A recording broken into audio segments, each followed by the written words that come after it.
Study, সেটি হলো ইব্রাহিম আলাইহিস সালাতু ওয়াস সালামের হৃদয় কারা দোয়াটি আমাদের জন্য বিরাট বড় নিদর্শন। তিনি যে একটা দোয়া করেছিলেন, আল্লাহর প্রতি তার তীব্র অনুরাগ ও বিনয়, ভবিষ্যৎ প্রজন্মকে নিয়ে তার যে ভাবনা, প্রতিটির আলাদা আলাদা একটা ডাইমেনশন তৈরি করে।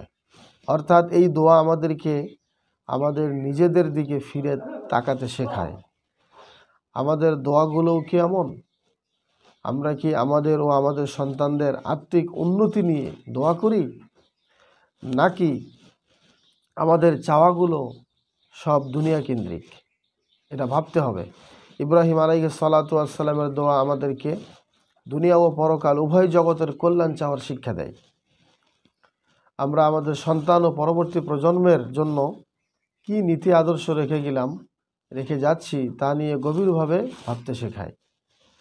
আমরা কি তাদের অন্তরাত্মার বিকাশ ও সমৃদ্ধির জন্য কাজ করি?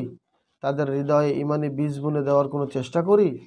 শুধু নিজেদের কথা মাথায় রাখলেই চলবে না, ছেলেমেয়ে ও পরবর্তী প্রজন্মকে নিয়েও আমাদের ভাবতে হবে।